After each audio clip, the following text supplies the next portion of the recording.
quels seraient ces mots? Quel est le mot qui vous vient à la tête? Un mot. Si on dit chrétien, il y a des jeux où on fait des associations de mots et on dit homme, femme, école, enfant, université, professeur. Et si on disait chrétien, vous pensez à quoi? Souvent, le mot qui vient serait peut-être quelque chose du genre obéissance. Chrétien, c'est celui qui obéit aux lois de Dieu. Chrétien, c'est celui qui marche selon les lois de Dieu. Là, je suis conscient aussi que dans cette salle, il y a des gens que si je dis ça, vous dites non, moi j'ai pensé, je n'ai pas pensé à l'obéissance. Je n'ai pas pensé aux choses qu'on fait pour gagner les faveurs de Dieu. D'ailleurs, je suis sûr que si vous faites un tour dans la ville de Bukavu et vous demandez aux gens comment est-ce qu'on devient ami de Dieu, comment est-ce qu'on entre en relation avec Dieu, comment est-ce qu'on se positionne par rapport à Dieu, personne ne vous dira qu'on le fait en dehors de Jésus. Tout le monde vous dira crois au Seigneur Jésus et tu seras sauvé. Tout le monde. Comment on devient chrétien? En croyant à Jésus. Oh, ok, c'est bien. Alors qu'est-ce qu'on fait pratiquement? Ah, à ce moment-là, on vous sort la liste. Imaginez, c'est juste une imagination. Vous êtes assis là-bas, et il y a quelqu'un qui vient, qui entre. Peut-être bien sapé, peut-être mal sapé, je ne sais pas, peut-être un sapeur, je ne sais pas, mais il vient. Ça va dépendre de votre imagination. Ça se fait à côté de vous. Et vous pouvez déjà sentir l'odeur de l'alcool de sa bouche. Quand on est en train de chanter là-bas, vous le voyez de temps en temps faire ça. Vous savez que celui-là... Et puis à la fin, cette personne vous pousse et dit, comment est-ce que je peux devenir chrétien? Vous cognez là. Oui, je suis dans la kanisa.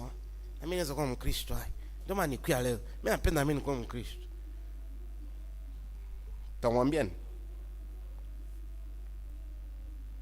voyez, quand j'ai commencé à vous poser la question de savoir quel est le mot qui vous vient à la tête, vous allez me dire, ah non, la foi en Jésus, ah ok ça, mais maintenant là, vous lui dites quoi? Ah tu crois pompe? Parce qu'on crée quand ils sont à l'air.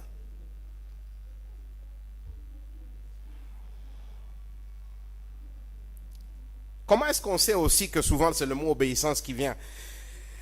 Quand les choses ne marchent pas, qu'est-ce qui se passe dans votre tête? Je me souviens encore une fois, et ça c'était très clair. J'étais avec quelqu'un une fois et on parlait de quelqu'un d'autre qui passait vraiment dans des moments très très difficiles. Et puis cette personne a dit on prie. Et puis quand on a prié, elle dit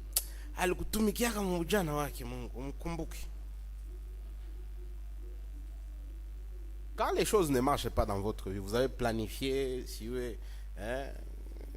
niko natumika mwisho wa mwezi ndafanya hivi corona inakuya wanakuambia papa kazi naishi. Unasikia deux options. Unaweza sikia uchungu ya grave, unarudia unaambia Mungu we unaona kisiko engra we. Après tout ce que j'ai fait pour toi, Dieu, vraiment haiko kazi yangu ulishindwa kuichunga. Sunge kama ta wengine wote naacha. Ou alors vous pouvez aussi faire l'extrême, et l'extrême c'est kwanza na hivi vya Kikristo mimi na viacha. Biko na neten. Je me souviens encore une fois, avant on allait dans des missions d'évangélisation, on va quelque part et on arrive là, et il y a un jeune homme qui se lève et qui pose la question. Il dit, ça trop parce qu'on encourageait les gens à évangéliser, c'était ça le thème, l'église évangélise, les chrétiens font des disciples. Je suis en ciment en c'est ça tunakuwa tunaambia watu mkue kwa Yesu. Watu wanakuza wewe kwa nini? Wewe watuita kwa Yesu. Ukantuita kwa Yesu wewe kwa nini? Hauna moto, hauna nyumba, hauna ukantuita kwa Yesu koko nini kwa Yesu? Et pour moi, le simple fait que le simple fait qu'il peut poser cette question, c'est-à-dire que quelque part en lui, c'est devenu un marchandage. Jésus, je fais ça pour toi, tu fais ça pour moi. Et c'est ce que Jésus fait pour toi. Ça peut être les matériels, ça peut être t'épargner de la vie éternelle, de la mort éternelle, ça peut être, mais c'est un marchandage. Je fais ça pour toi, tu fais ça pour moi. J'obéis, tu me donnes en retour. Paul, dans ce passage, nous rappelle tout le passage, Romains 5 pratiquement, il y a des parties aussi de Romains 7, Il nous rappelle ce qu'il a déjà dit. Il n'y a rien que vous puissiez faire pour obéir parfaitement à la parole de Dieu. Rien. C'est pourquoi la grâce doit régner. C'est pourquoi Jésus vient et inaugure un autre règne. Et c'est le règne de la grâce. C'est le règne de la faveur imméritée. C'est le règne de tu reçois ce que tu ne mérites pas. C'est le règne de tu bénéficies des choses qui ne te reviennent pas de droit. Parce que l'obéissance, la nôtre, n'a rien produit. L'obéissance, la nôtre, au travers d'Adam, n'a produit que le péché et la désobéissance. On ne pouvait pas garder les lois de Dieu. Il fallait que quelqu'un d'autre vienne garder les lois de Dieu. Et que son obéissance produise pour nous la vie éternelle et donc le règne de la grâce. Je n'aimerais pas que quand vous quittez ici, vous pensiez que tout ce que j'ai fait, c'est encore rappeler aux gens que tu n'as au colère qu'on aime. Oui, c'est ce que je fais. Mais je veux aller plus loin. Je veux que vous compreniez que nous sommes maintenant, non plus dans le règne de la mort, mais dans le règne de la grâce. Vous savez, quoi à Mobutu akaenda kwa Kabila anaenda kuna kwa Tshisekedi. Quel que soit ce que vous en pensez, je ne fais pas de politique ici. Il y a des ères. Et il y avait un temps, le temps d'Adam, où c'était le règne de la mort. Parce que la désobéissance avait le premier plan. Maintenant, c'est le règne de la grâce. Maintenant, mon standing devant Dieu, ton standing devant Dieu, ce n'est pas basé sur ce que je fais, ni sur ce que je ferai, ou sur ce que je ne fais pas. Non, c'est basé sur ce que Jésus a fait, sur l'obéissance de Jésus. Et moi, je reçois des faveurs imméritées. J'aimerais que vous commenciez à poser la question de savoir comment est-ce que, si c'est le règne de la grâce, comment est-ce que ça affecte ma vie? Et non pas seulement ma relation avec Dieu, puisque d'abord ça c'est l'essentiel. Il faut où il est. Parce que comment où il est, ce qui va se passer c'est quoi? C'est que demain tu vas avoir des sérieux problèmes dans la vie. Et quand tu as des sérieux problèmes dans la vie, tu vas dire quoi? Mungu non, unaona?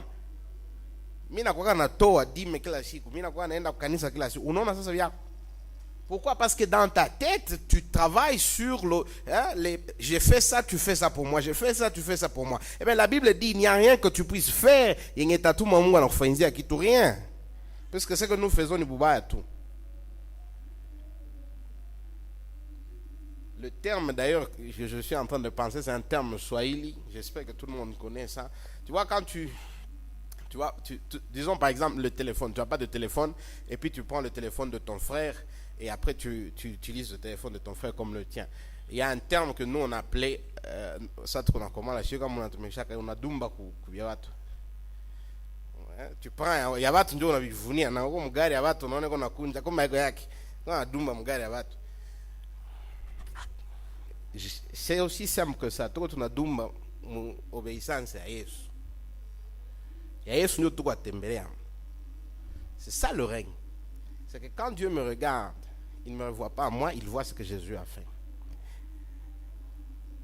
Ça veut dire que quand je comprends ça et que les choses tournent mal dans ma vie, je ne suis pas en train de dire Dieu tu ne m'aimes pas, je sais qu'il m'aime. Et comment il m'a aimé? Romains 5 nous a dit il prouve son amour en donnant son fils pour moi. Quand les choses vont mal, je sais que Dieu n'a pas de problème avec moi. Comment est-ce que je le sais? Parce que j'ai la paix en Christ. Et comment est-ce que je sais toutes ces choses? Parce que je sais que c'est le règne de la grâce. Mais le règne de la grâce aussi veut dire quoi? Le règne de la grâce veut dire aussi que j'étends cette même grâce aux autres. Parce que souvent on se juge de la même façon on juge les autres. D'ailleurs, gentiment, on se juge un peu plus gentiment qu'on juge les autres. Est-ce que j'étends la grâce aux autres? Est-ce que je comprends que les autres sont mauvais autant que je le suis et que je ne m'attends pas à quelque chose de mieux et de bon d'eux et donc j'étends la grâce, des faveurs imméritées.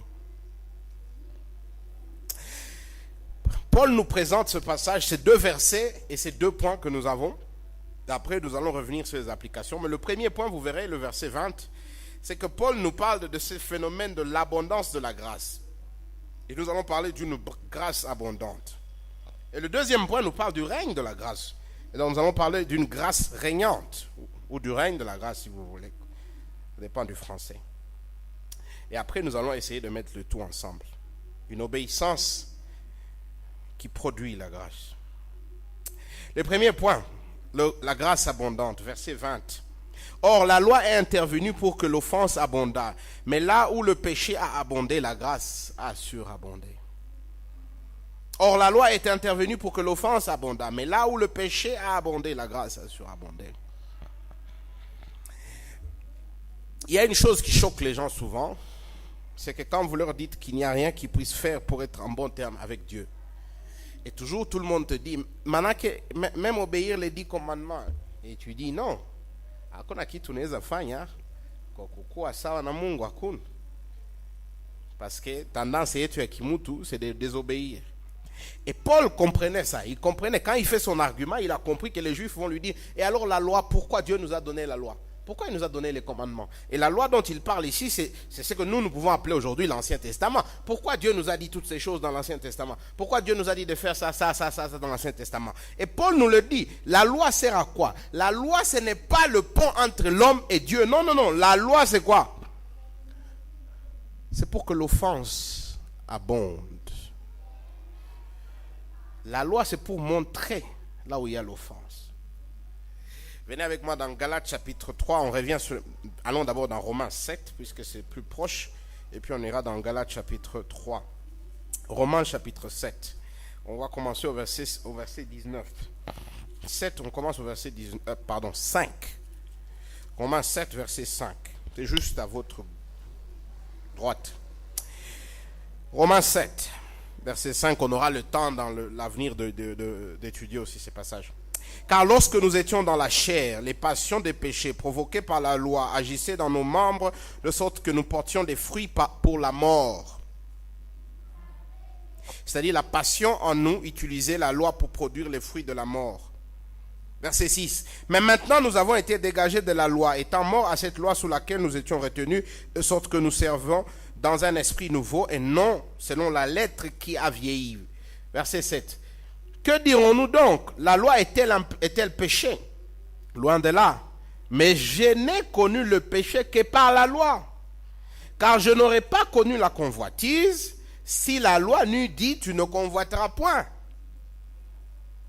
Et le péché, saisissant l'occasion, produisit en moi par le commandement toutes sortes de convoitises. Car sans la loi, le péché est mort. Vous voyez ce que Paul est en train de dire ici? C'est que la loi n'est pas venue pour créer un pont entre nous et Dieu. Non. Au contraire, la loi est venue nous montrer là où les choses ne marchaient pas. Et le péché a profité de la présence de la loi. Non pas pour diminuer en nous, mais pour abonder. Et c'est ça ce qu'il dit. C'est que je n'aurais jamais connu la convoitise si la loi ne me disait pas ne convoite pas. Est-ce que vous vous êtes déjà rendu compte que si je prenais mon téléphone et je le mets par terre, vous pouvez passer là tout le temps sans le voir. Vous le voyez mais sans le toucher. Mais si je mettais un tout petit papier au-dessus et dit ne touchez pas, vous sentez le désir en vous. Je vais aussi voir.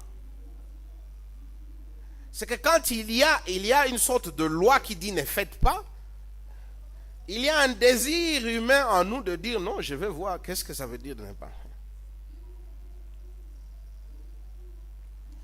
Et donc Paul veut montrer à ces gens que la loi ne peut pas. Si tu regardes les 10 commandements, parce que chaque fois qu'on te dit ustamani, c'est quand tu sens maintenant en toi les désirs de convoitise. Quand on dit ne vole pas, c'est quand tu commences maintenant à penser aux multiples façons dont tu peux voler sans voler. Mais cette loi, elle est faite pour quoi? Pour nous montrer notre insuffisance et nous pointer vers Christ. Et c'est ça, Galates chapitre 3. Galates chapitre 3.